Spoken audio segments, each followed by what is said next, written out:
신명기 강의 첫 번째 시간으로 서 있지 말고 움직여야 합니다 라는 제목으로 함께 말씀을 좀 나누어 보도록 하겠습니다. 네, 사진을 한 장 준비했는데요. 네, 사진 한 장 좀 띄워 주십시오. 예, 이 사진은 지금 미국이라고 하는 이 나라가 초기 형성되기 전에 미국 독립전쟁 때 이 조지 워싱턴 장군이 군대를 이끌고 이 델라웨어라고 하는 강을 건너는 아주 유명한 그림입니다. 예. 이제 강 건너편에는 영국군이 이제 기다리고 있고요. 이제 이 미국의 이 독립을 위해서 싸우기 위해서 이 강을 건너는 아주 역사적인 장면의 그림이 저 이제 델라웨어 강이라고 하는 이제 그림인데요. 저 이제 중간에 이렇게 딱 서 있는 사람이 조지 워싱턴 장군인데요. 이 그림에 어떤 좀 숨은 이야기가 있습니다.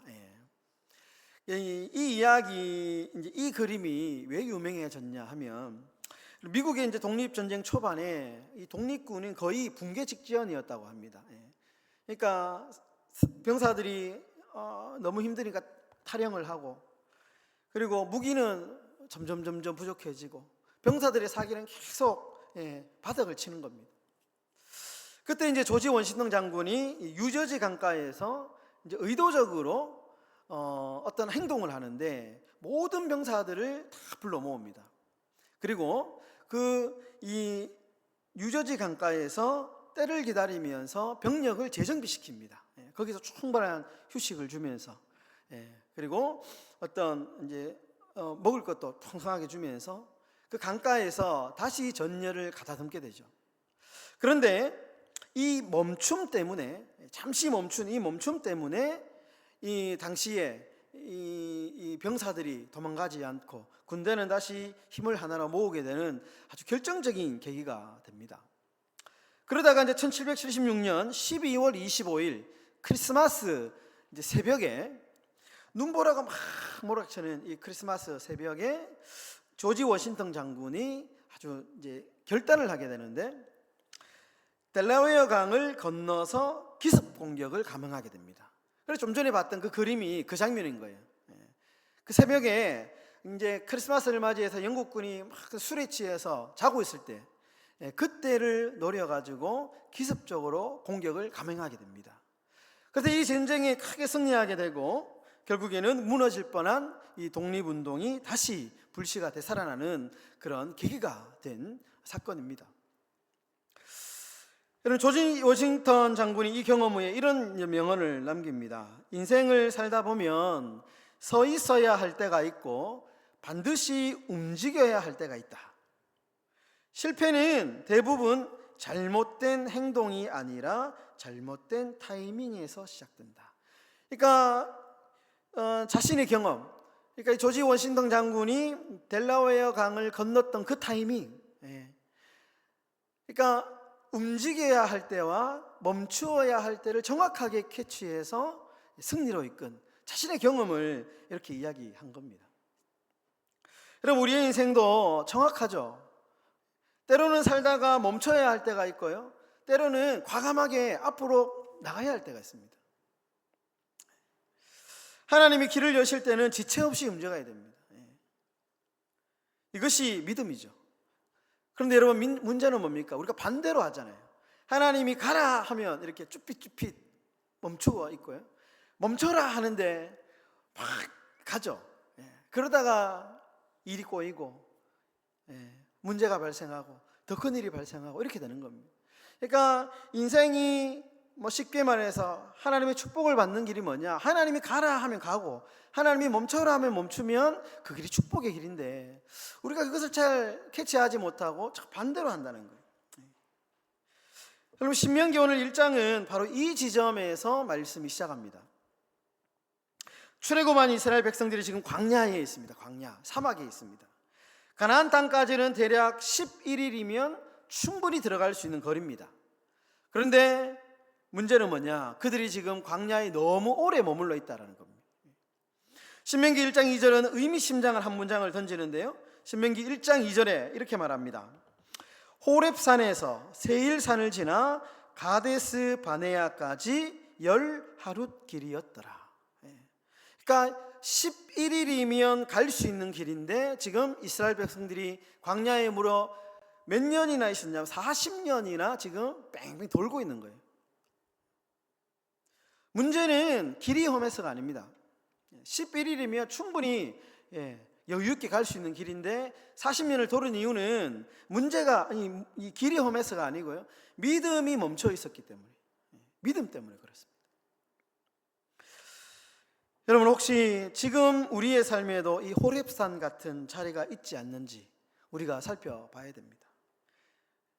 머물러 있고 싶은 자리, 주님은 가야 된다, 앞으로 가야 된다, 더 성숙해야 된다, 여기에 머무르면 안 된다라고 끊임없이 우리에게 말씀하는데, 그런데 왠지 머물러 있고 싶은 자리, 거기가 어쩌면 우리의 이 광야의 자리, 호렙산의 자리가 될 수도 있고요, 변해야 되는데 변하지 않는 그 자리, 거기가 어쩌면 우리의 호렙산이 될 수도 있고, 앞으로 나가지 못하고 안주하고 만족하는 그 자리, 어쩌면 우리의 이 광야의 자리, 호렙산의 자리가 될 수도 있다라는 겁니다.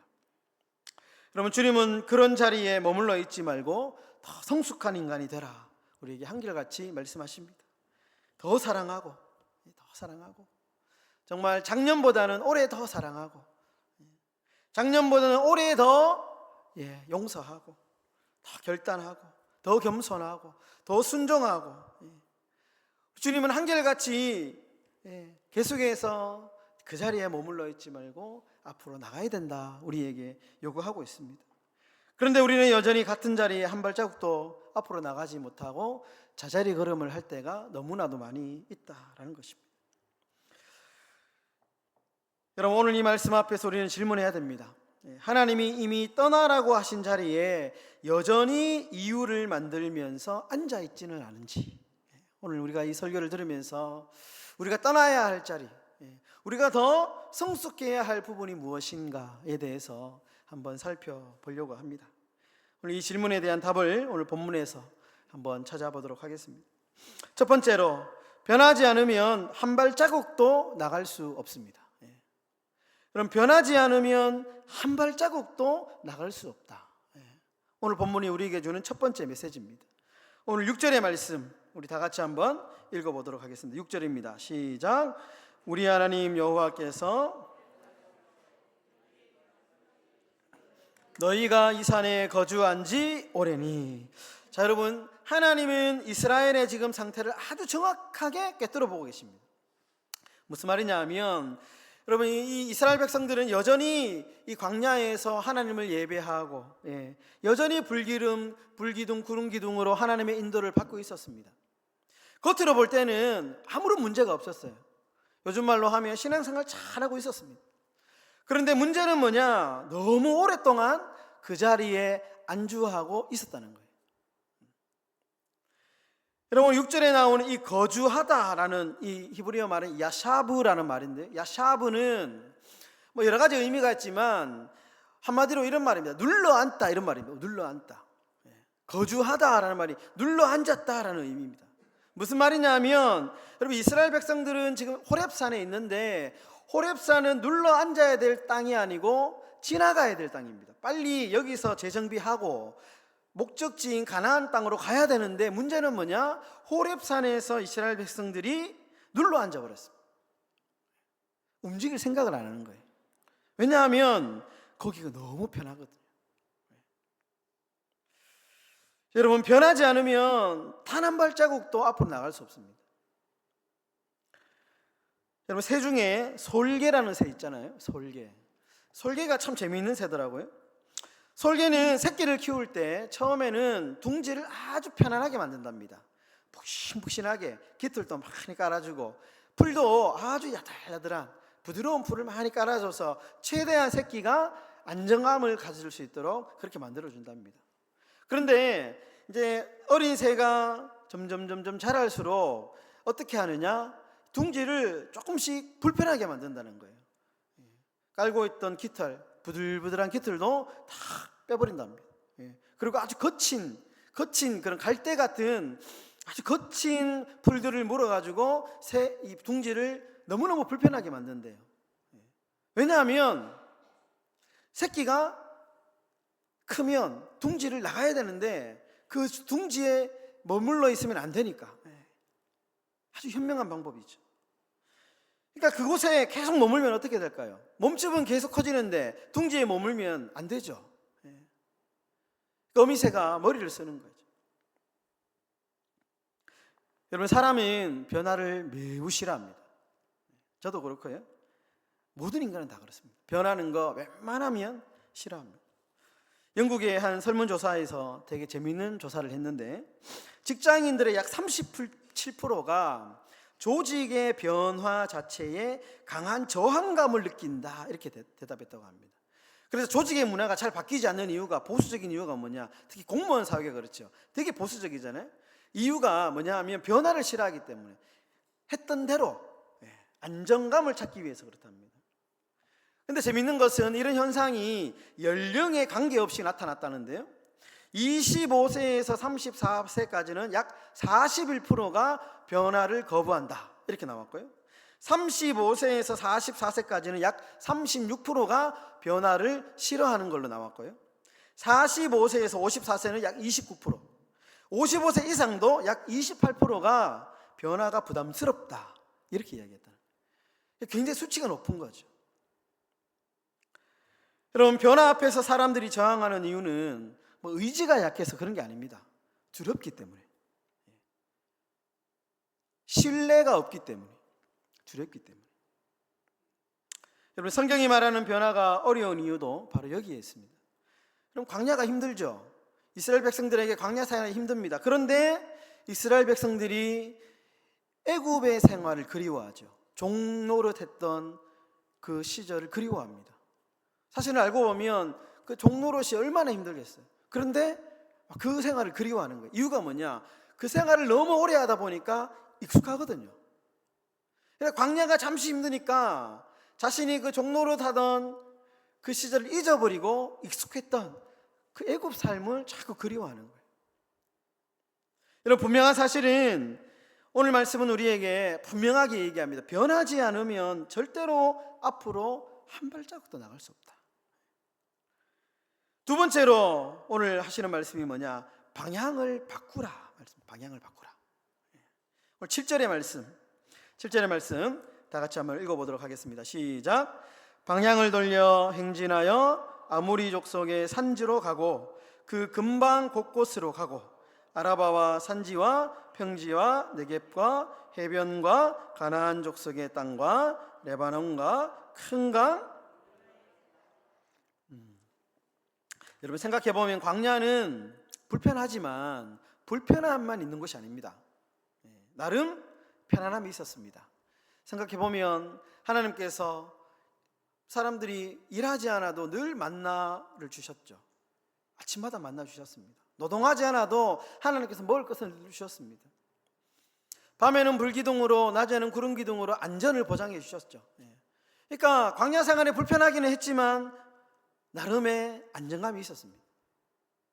그런데 여러분, 아무리 안정된 삶이라 해도 광야가 이들의 정착지, 목적지는 아니었습니다.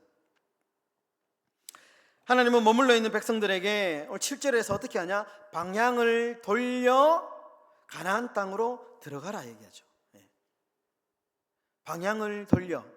그러니까 지금 있는 땅은 목적지가 아니니까 아무리 안락하고 뭐 있을만 해도 여기에 주저앉지 말고 방향을 돌려서 최종 목적지를 향해서 들어가라.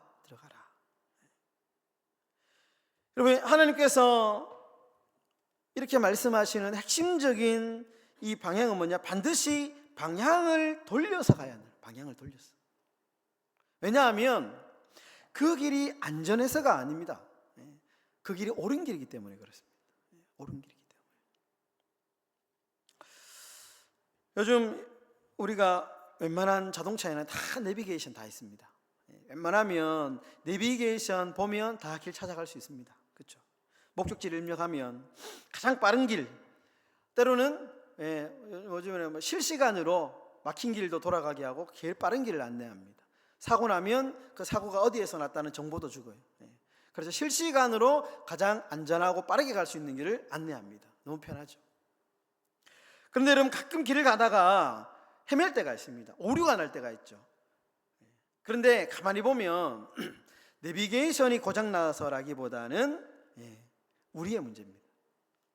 내비게이션의 문제가 아니라 운전자가 내비게이션의 말을 안 들으면 오류가 생깁니다. 그러니까 내비게이션이 다음 교차로에서 우회전하세요 이렇게 얘기하잖아요. 그러면 이제 운전자가 내가 익숙한 길로 가버리는 거예요. 근데 우회전보다 직진하면 더 빠른데? 가는 거예요. 근데 알고 보니까 그게 공사를 하는 거야. 아니면 무슨 사고가 나가지고 길이 정체되어 있거나. 그러다 보면 결국에는 빨리 못 가게 되죠. 여러분, 하나님은 우리에게 방향을 바꾸라 할 때 있습니다. 방향을 바꿔. 때로는 잘 가고 있는데 갑자기 방향을 바꿔야 된다. 그럼 우리 어떻게 합니까? 대부분 잘 안 바꾸죠. 하나님, 이 길은 좀 불안합니다. 하나님이 지금 말씀하시는 이 길은 한 번도 가보지 않는 길이기 때문에 너무 불안하고요, 너무 낯설고요, 지금 있는 자리가 그나마 안전합니다. 내가 해봐서 아는데 이렇게 가는 게 딱 좋습니다 하면서 내 고집대로 그냥 하죠. 그러다가 결국에는 어떻게 됩니까? 방향을 다시 돌립니다. 그래가지고 처음 왔던 길, 하나님이 제시했던, 하나님이 가라고 했던 그 길로 가게 됩니다. 결국에는 시간, 에너지, 물질 낭비하고 결국에는 돌아오는 경우가 너무 많이 있습니다. 여러분, 방향을 바꾸지 않으면 인생은 계속 제자리 걸음밖에 되지 않는다. 오늘 말씀이 우리에게 두 번째 주는 교훈입니다. 말씀을 정리하겠습니다. 여러분, 어린이 동화책 가운데 이런 동화가 있습니다. 아주 배고픈 애벌레라는 이야기가 있는데요, 좀 재미있습니다. 이 책의 주인공은 아주 작은 애벌레입니다. 작은 애벌레. 근데 이 애벌레가 먹성이 얼마나 좋은지 매일 먹어요. 이것도 먹고 저것도 먹고 뭐 오만 가지 다 먹습니다. 그러다가 이제 몸집이 점점 커지는 거예요. 그러다가 도저히 이제 몸집이 너무 커지니까 움직일 수가 없는 거예요. 그래서 이제 애벌레가 어떻게 하느냐, 자기가 있는 자리에 누에 고치를 만듭니다. 고치를 만들어 가지고 그 속에서 딱 지내는 거예요. 밖에서 보니까 너무 편안해 보이거든요. 안에 있는 애벌레도 너무 편합니다. 거기서 가만히 있으니까요, 겉으로 보면 고치는 너무 편안하고 너무 안전해 보입니다. 여러분, 그런데 애벌레는 고치 안에 영원히 머물지 않습니다. 때가 되니까 어느 날 고치를 찢고 애벌레가 나오는데, 그런데 고치로 들어갔던 모양으로 나오는 게 아니고 전혀 새로운 날개를 달고 다니기 시작합니다.